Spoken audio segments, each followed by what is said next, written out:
Hello, everyone. It's like 99 degrees today, but we're sitting at the web store and it's nice and AC in here, so we got nothing to complain about. But welcome everybody back to the FOM's Coffee Hour, and we have some very interesting guests with us today from Hope Harbor. Would you like to introduce yourself? Yeah, for sure. Okay, I'm Jennifer Figueroa. I'm the marketing coordinator. I've been with Hope Harbor 5 years now. And I'm Liz Mayfield. I'm the executive director at Hope Harbor, and I've been with the agency for about 10 years. 10 years? Yeah. Oh my goodness. You've probably really seen it change, huh? It has changed significantly, for sure. It's absolutely totally different place. Yeah. And it's been really amazing to be a part of that story. Awesome. Well, I'm sure it's changed because you made a lot of those changes, I imagine, so. Thank you. Yeah, some of them, for sure. And we've had a good community support, so. Yeah. It's been good. And you guys are still around and you're doing amazing stuff. So Yeah, congratulations. Thank you. I like to ask if you guys have any personal connections with the organization or like what does it mean to you to represent Hope Harbor? For sure. I think for me, I grew up in a family that had definitely did teach me the importance of giving to others. And so it's been a part of my story for a long time. However, when I saw the job at Hope Harbor, I had never heard of Hope Harbor, even though I grew up here. And the agency had been here. I had no idea. And so for me, the job opportunity came open and I decided to go for it. It was my first nonprofit job. And so really quickly, just fell in love with the mission. I think it's a testament, though, to someone who grew up here my whole life and then had no idea that this was occurring in our city. And so for me, my personal connection really began early on when I saw the families that were being served, whether they were coming in for food boxes or for shelter, and realizing that they were the peers and the classmates of my kids. And not really, I had a really lack of understanding of homelessness. I opened my eyes significantly. And so for me, I think, I got into the nonprofit work because I kind of just knew it felt like the right thing to do. But then I fell in love with just the concept of watching these families become so strong. So, What an interesting way to see like the other side of this town that you grew up in, and you just were just like, totally. yeah. I mean, it put my privilege in perspective, right? I mean, very quickly, I was very aware that I obviously had a very different upbringing, and I think too, it's interesting. I think it's just interesting in general when you think about our community and how different it is for each family's. Every family's experience in Grand Island's different, right? Mm-hmm. And so I think in a small town, you think, well, we're all kind of the same. We all have the same experiences, but it's just not the case. And, I had to do a lot of my own internal work and still will forever be doing my own work on privilege and just the idea of what it meant for the advantages that I had that a lot of people don't have. So. Thank you so much. Yeah. What about you, Jen? So I had a somewhat similar experience. I born and raised here, grew up, and I actually had an internship in college. And that was actually with a different nonprofit, and we were sharing resources, and Hope Harbor was one of the stops, and I was like, don't know that place, but dropped off some brochures and then kept going. And then I graduated college, and I really liked that nonprofit aspect of having a purpose for what you do.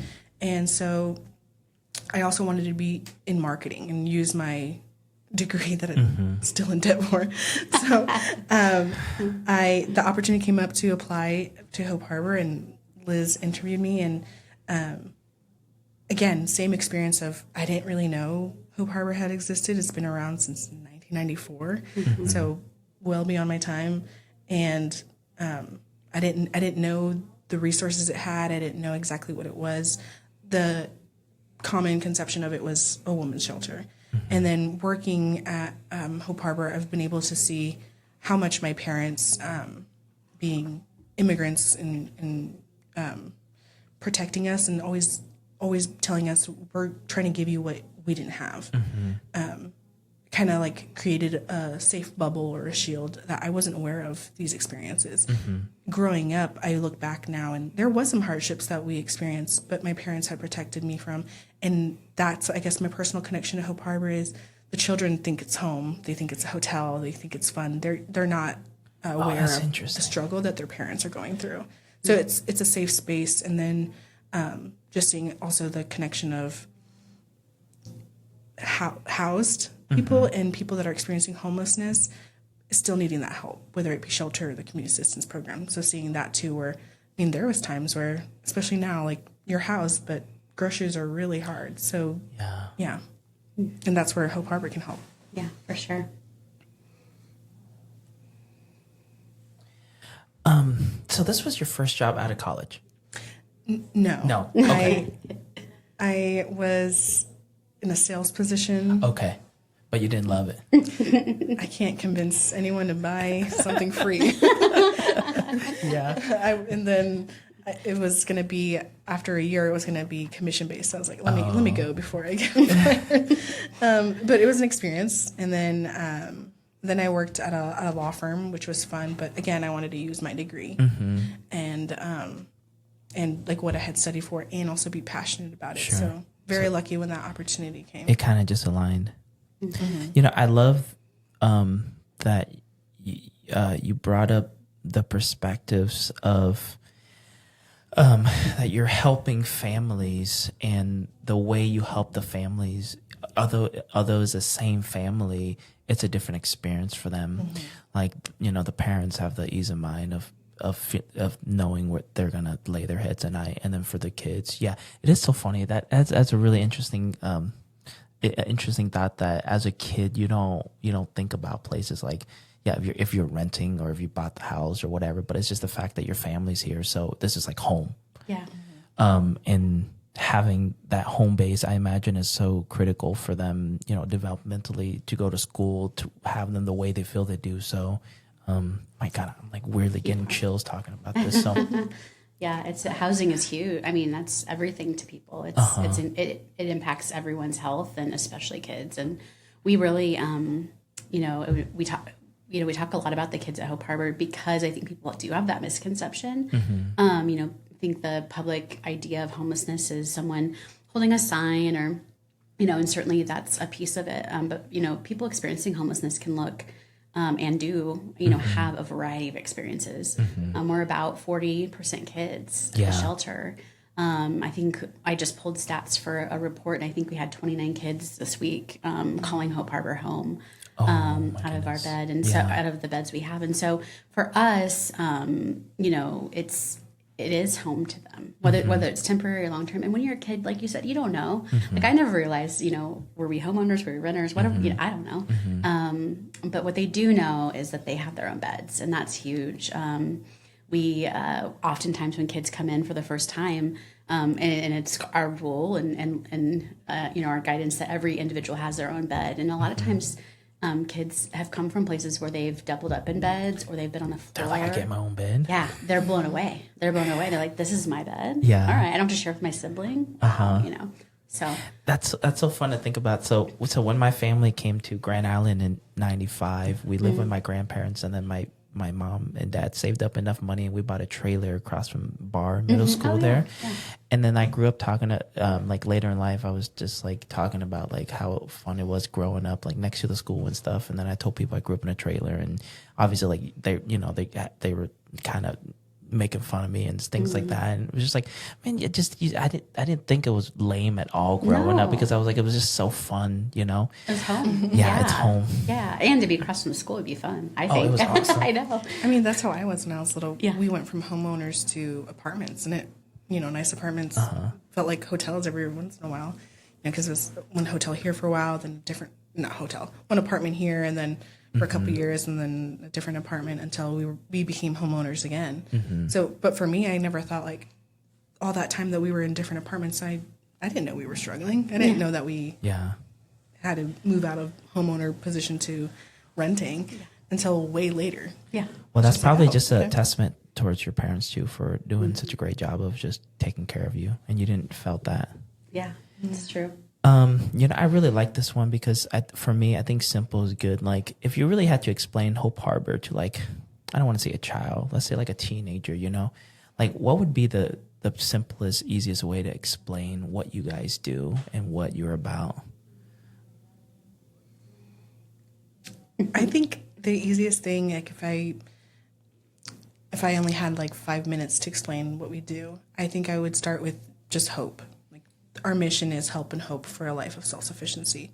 So I always like to touch on what we have main programs being our emergency, our transitional shelters, and our community assistance program. And so what each one does is create a system or a plan for people to get back on their feet and be okay, back on track to being self-sufficient. So in the ES side, that's meeting them where they're at, providing them that safe, immediate space. And if they're ready to move on to the transitional shelter, then working with them with case management, those goals, the life skills classes, there's parenting, budgeting, nutrition, tenant education, things that we don't get taught in high school. And, the real world teaches you when you're experiencing it. And so they're getting tools in their toolbox and able to become self-sufficient once they move out to stable housing. And for the community assistance side, helping those that are housed stay housed by helping cover groceries, diapers, baby formula, etc. Thank you for that. By the way, I don't know what kind of training or whatnot you guys do, but the way you speak about it, it's like I love the ideas of how you're thinking about, like, you're giving people tools for it, like tool in their toolbox. It's like just really interesting ways to think about how the services can help them, to kind of put that in perspective. Thank you. Yeah, that's quite a bit more than I was thinking when I was thinking about you guys.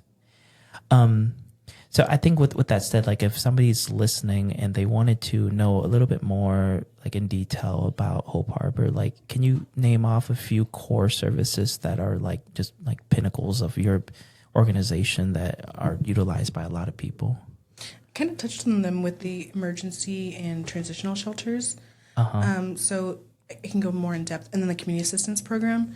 So the emergency shelter is mainly an immediate safe place to spend the night.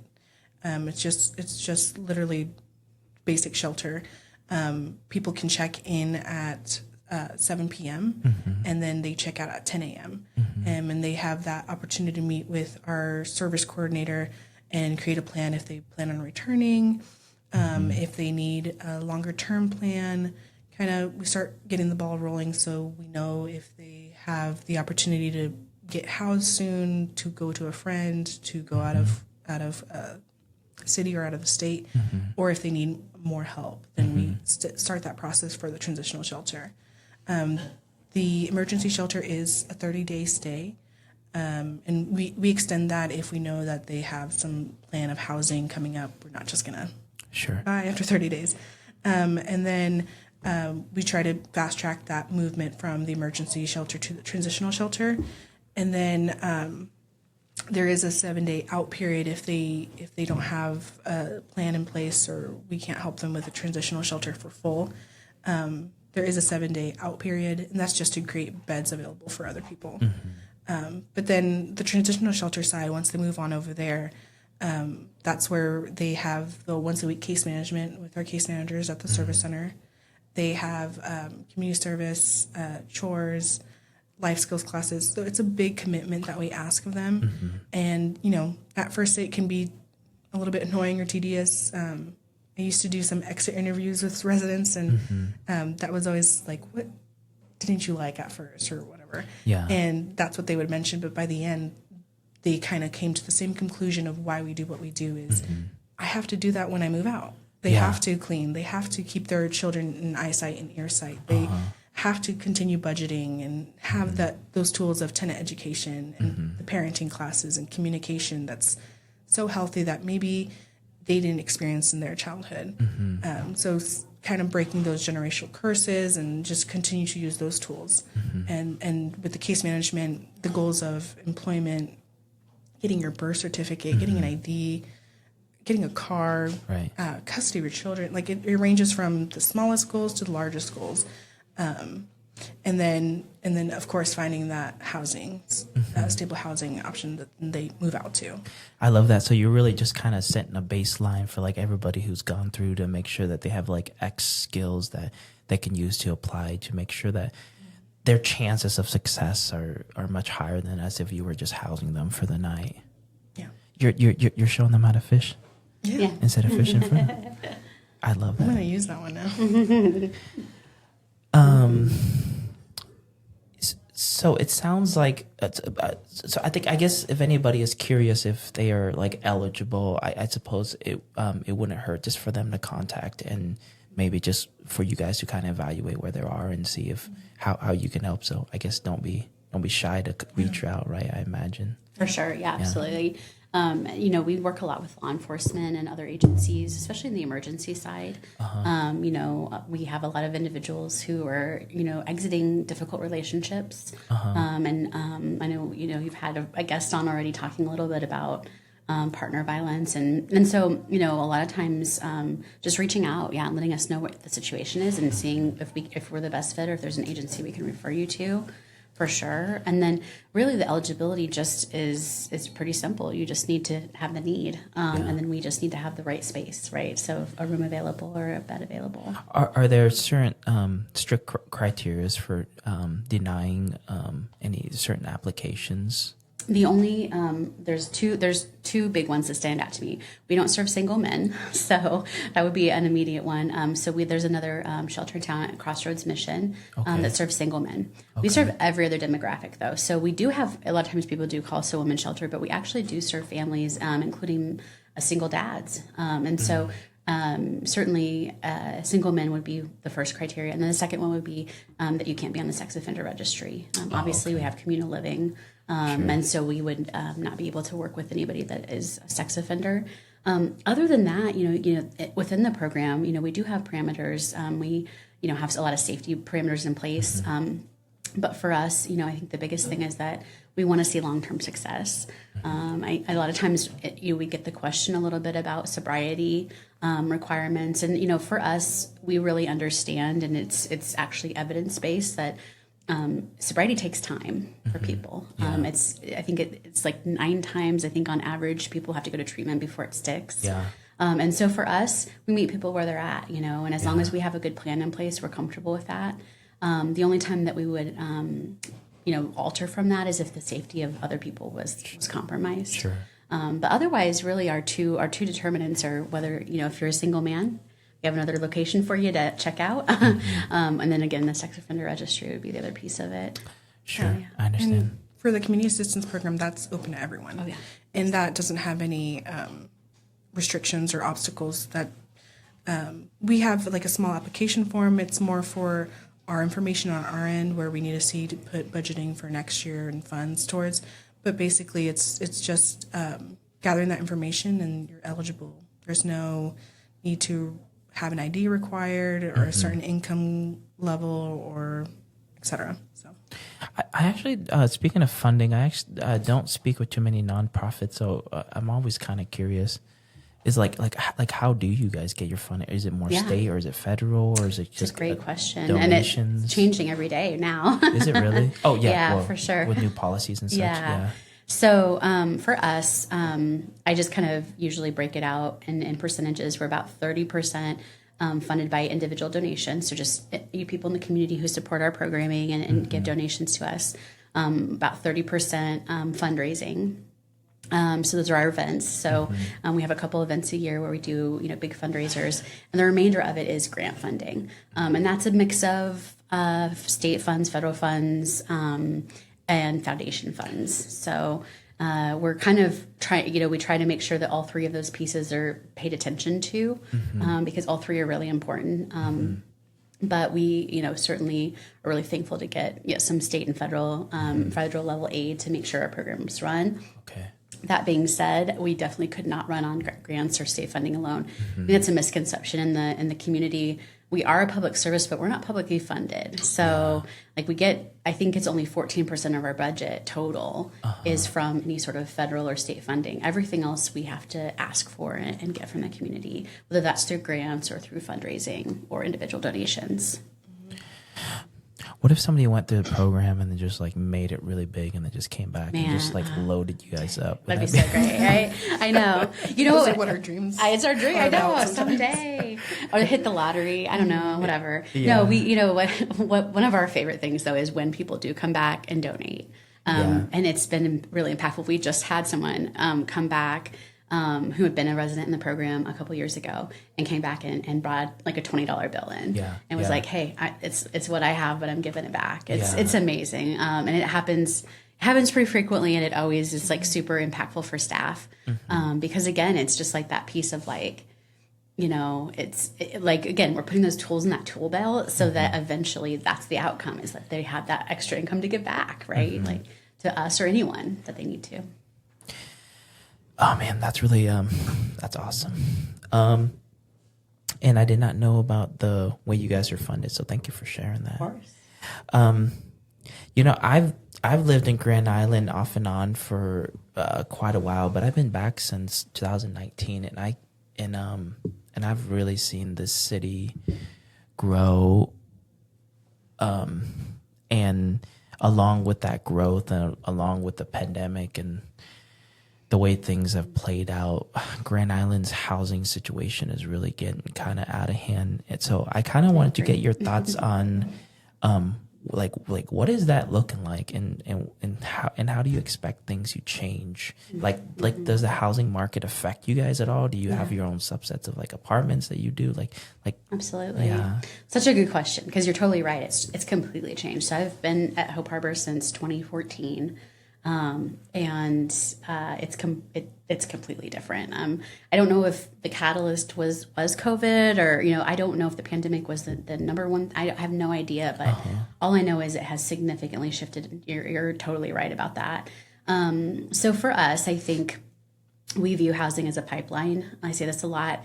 Every piece of that pipeline is really important. So we support, in general, like all builds, because if we, even some of the houses that maybe, or ones we would imagine are never going to be affordable for most people, if the house is built and someone is able to move into it, it frees up housing, right? So like it's a domino effect for sure.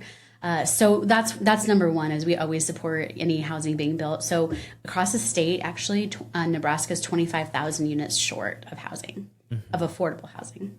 So that's huge. That's a huge gap in affordability. And so, and that's been especially true in Grand Island. It's been really difficult.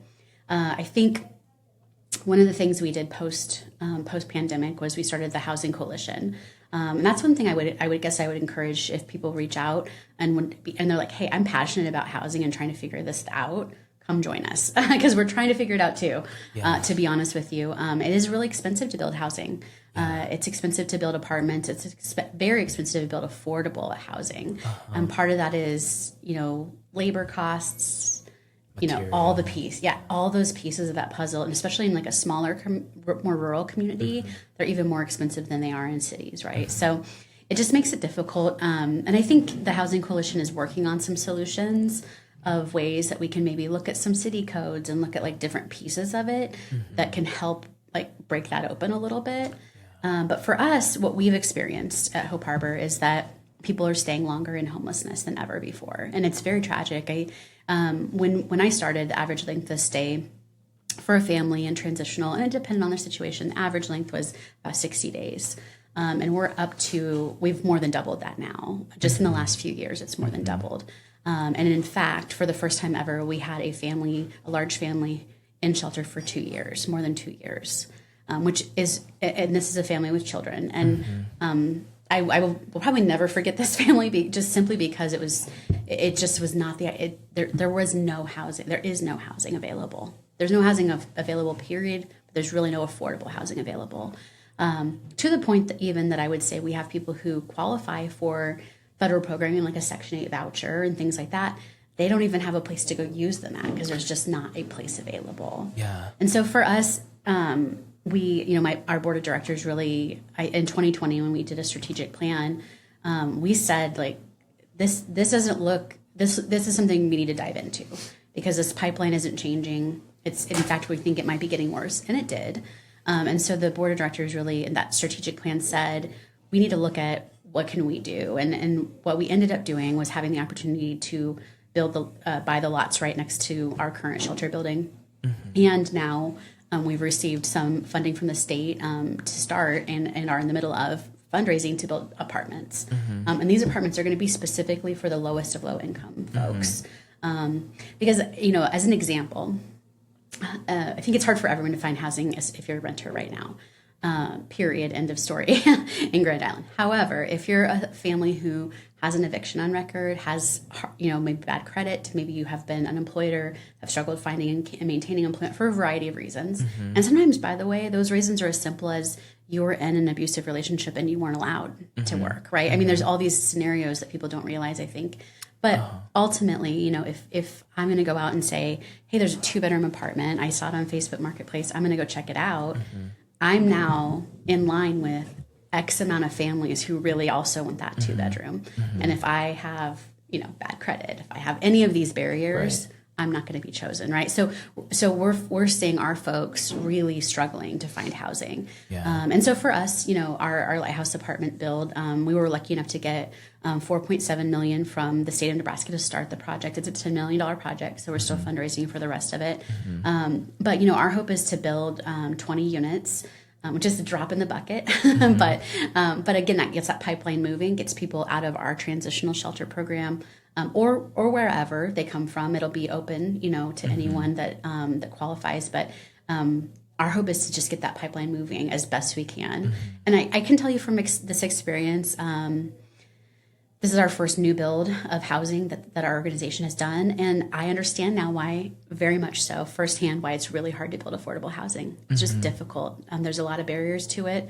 And it's going to be a complex problem to solve. That's going to take everybody working on it. And I think that's something that a lesson I for sure have learned. And I think that's part of the housing coalition that we've formed. And we've done that in the partnership with lots of other agencies in the city even.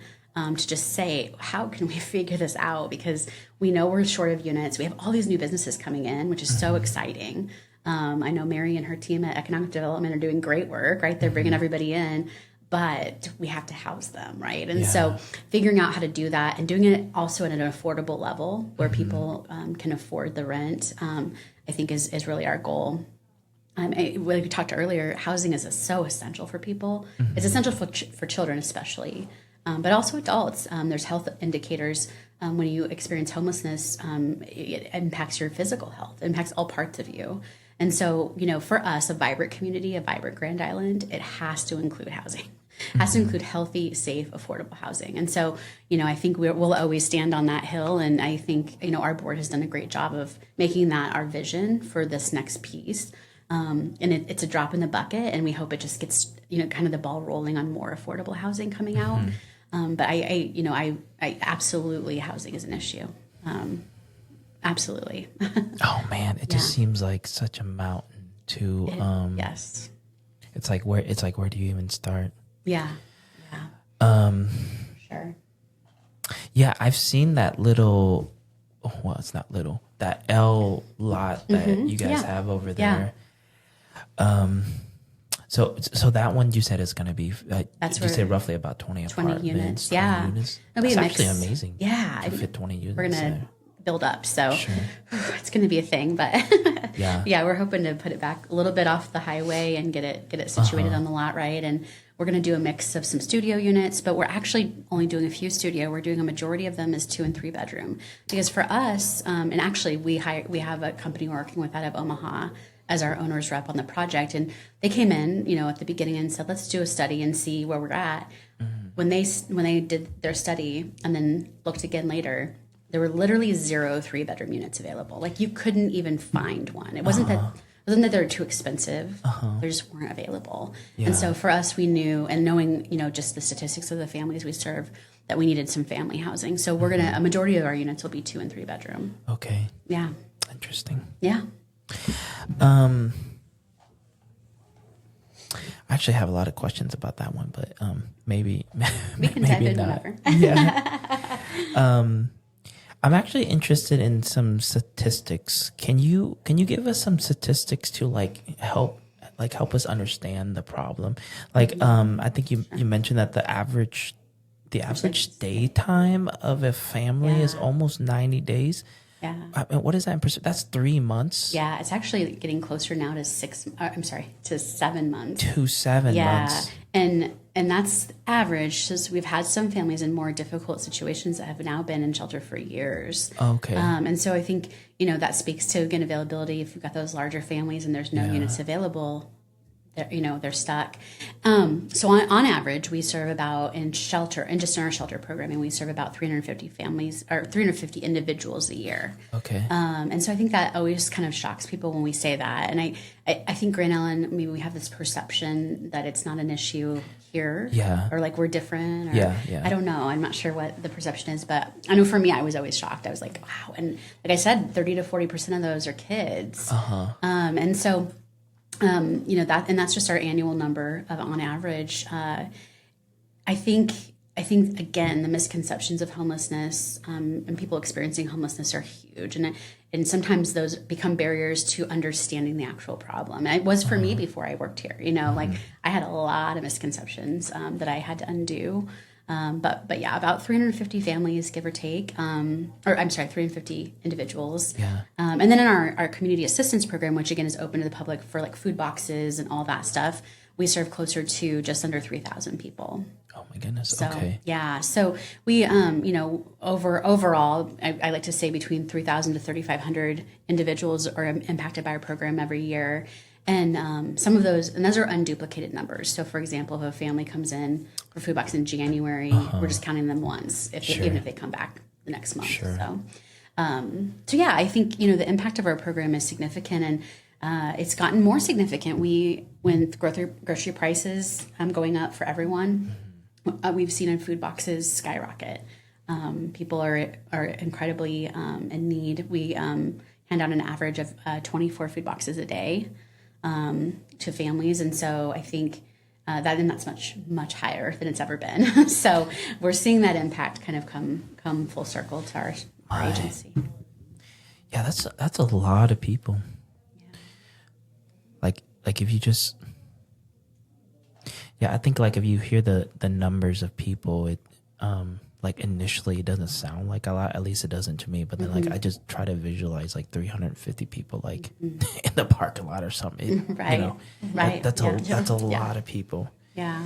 And what's an interesting, I think for me there, it's like, I think those people are gonna go on, and then they affect other people as well. It's kind of like if they have more kids, or if they, that's there's a ripple for sure. There's a ripple effect there. Absolutely. I had a couple of statistics that I always like to touch on too. The recidivism part, where I don't know how recent or how much we need to update it, but that's something that also kind of ties into the housing pipeline. Is we see people that exit our transitional shelter program, about 97% stay housed. Only 3% either return to Hope Harbor or some other type of homeless shelter in Nebraska. So the program over a 2-year period. Over a 2-year period. So it's a length of time too. Yeah. So our programming works, and that 3% gap maybe could be if they had that affordable, stable housing with the apartments that we want to do, and also that consistent case management that will also continue in those apartments. And then again, kind of tying back to that pipeline, we've gone from a 3-month average stay in transitional shelter to 7 months. I think before too, it was you were waiting 3 days if you were in the ES shelter to move over to transitional shelter. Do you know how long that is now? Oh, I have no idea now. It's much longer though. There's just not enough. Yeah, there's and not it enough. has to because nobody's able to exit. Yeah. It slows the whole thing down, right? The whole process gets slowed down, for sure. Wow, that's a number to be so proud of. I mean, for people to retain, for them to be able to be self-sufficient and not have to come back. Yeah. We're very excited about that. And I think, it speaks to I love our model. We have the best, I love our staff too. We have the best staff. I mean, hands down, I have the best staff in town, I think. But our case management staff, I mean, that's what they do is they build that out. They know their stuff so well. They're like, they know how to start at the very beginning. Like, okay, do we have everything you need to go rent? Okay, let's get that, and then all those pieces. We have mental health component that's for free for people staying. So if they've got additional stuff, they can do that. So, we've built out, I think, something that we know works really well. And I think right now, if we look at the gaps in it, the biggest gap is just their next stop, right? Yeah. Like where do they go next? Yeah. So. Come on, some banks. Step up. I know. We just need some of that. Like, yeah, a big windfall would be great. Yes. I had can you talk to us about some challenges that you guys are just kind of like really initially facing right now, and maybe some ways that you think we can, the community could support you? For sure. Yeah. I think for me, I always want more education. So I think one of the biggest challenges that we have is just that misconception of homelessness, and what it is and what families are experiencing. I had to undo that in my own self, and I know that I have in my group of people, that, my friends and family. I've done some of that education too, of just saying, listen, homelessness isn't what you think it is. It's different than that, and I think it just for me, I always think that's a challenge for us, because I think people. They're leery to say, I don't want my donation to go here, or I don't want my donation to go there. So for us, I think education is big, which is why we are so thankful to do programs like this and do other press to kind of share that story. And then I think the other piece of it is just that continued support of after education maybe, but that continued support of just like financial or in-kind donations. For us, we get to offset our budget by about $155,000 a year by people just donating goods to us. So even if people are like, I don't know, I'm not sure, I don't have extra cash, if people can pick up something extra at the grocery store and drop it off to us for food pantry, whatever, that stuff makes an impact on our budget. So I'm always a big fan of that.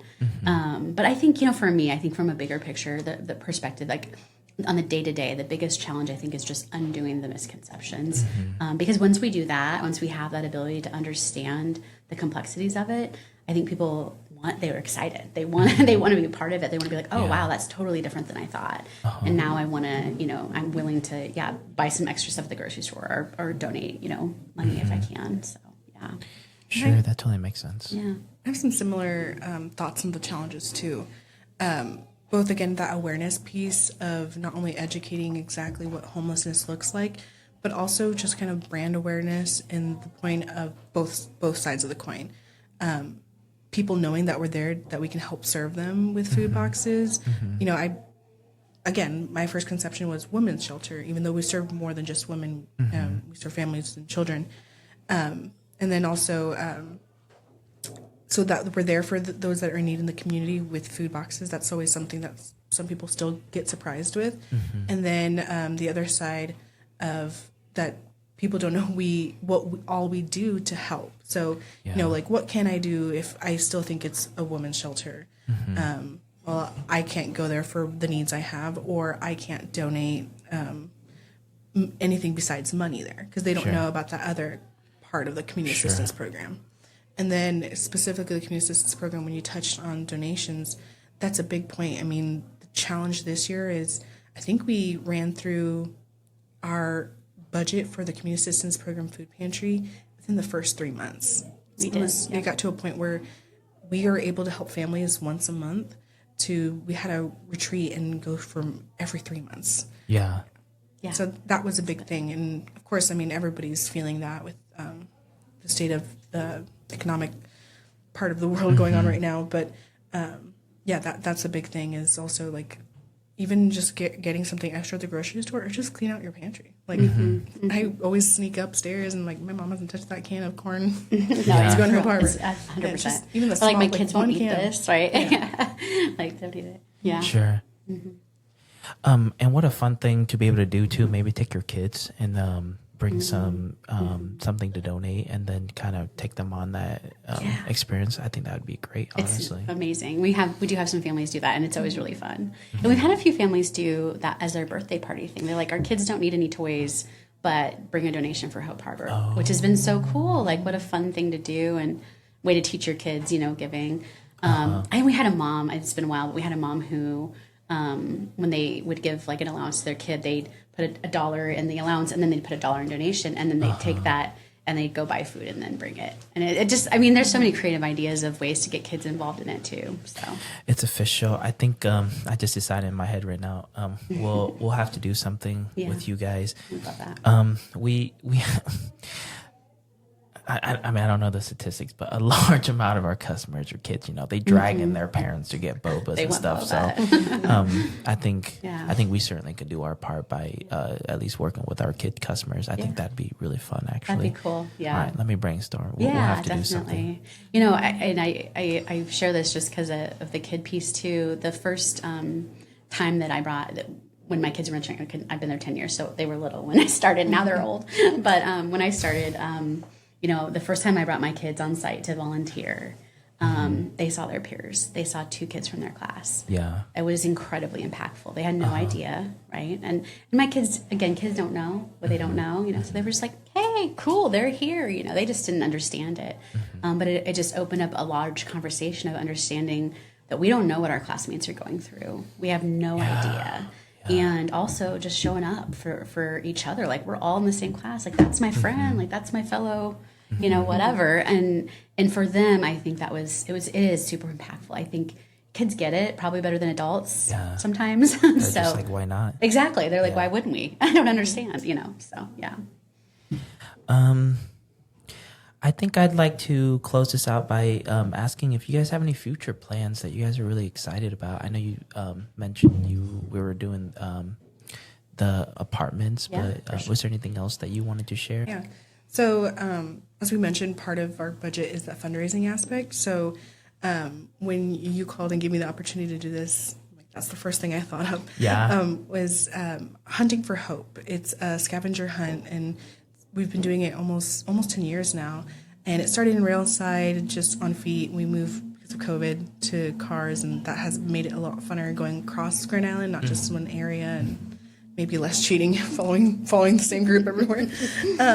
But you get to sign up, you register your team. It's $30 per person. It's a team of 2 to 6 players, as long as you fit in a car. And then you guys get randomized clues. So it's not in the same order. And then you solve as many as you can and beat the timer back to the final clue destination. And then the goal is to answer the most clues correctly and the fastest. And there's cash prizes. So first, second, and third earn some cash prizes. And then this year we're also shaking things up. We have a theme. It's rhinestones and rodeos. So one of the extra category awards will be best on-theme costume, best team name, and best team video. So some of the clues require some videos, photos, GPS locations, or text answers. Yeah. So we finish it off with an award ceremony, and then the newest twist, too, is we're extending that party, and we're going to have a block party. So there will be a food truck, there'll be a raffle, there'll be dancing, music, cash bar. So we got all the fun things. Dang it, we don't got a boba truck. Otherwise, we come. I join know. you guys. I was thinking that too. I was like, boba. But it's a great experience. We have a really loyal fan base, really loyal supporters that like love the game, and do it every year. It's their thing. We have a couple that started playing on the game. And he tricked her into like, oh, this is one of the clues, and that's how he proposed to her. People have gotten engaged on this game, and now they continue to play, and they have a baby and everything. So it's amazing.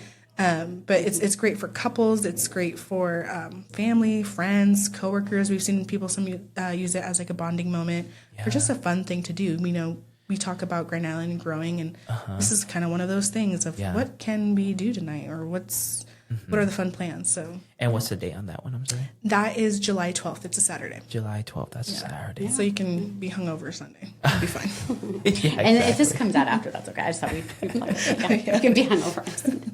I like it.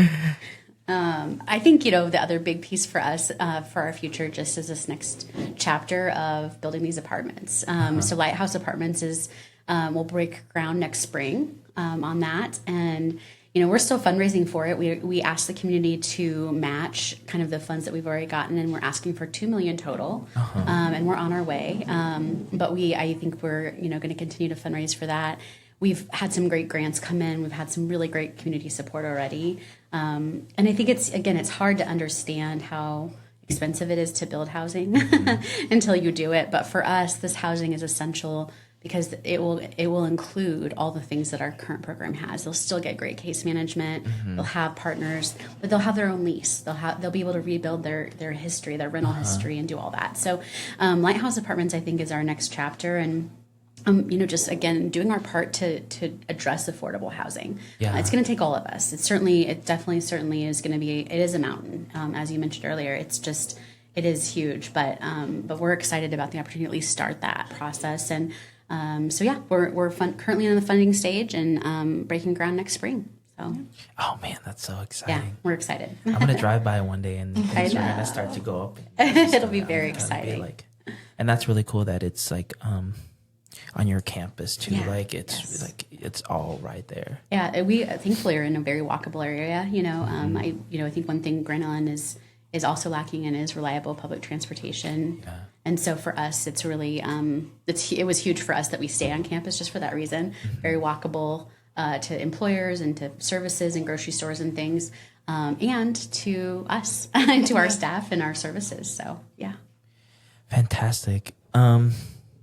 That was really awesome, guys. Thank you so much. Thank you so much for coming on and obviously kind of speaking about your mission and what you guys are doing. Thank you for having us. Yeah, we really appreciate it. You guys are amazing for what you're doing, and I'm so excited for what's to come because I can see a lot of passion in you guys when you speak about this stuff, and especially when you address the problem and stuff. You can really tell, like seeing it firsthand, it's completely different. So.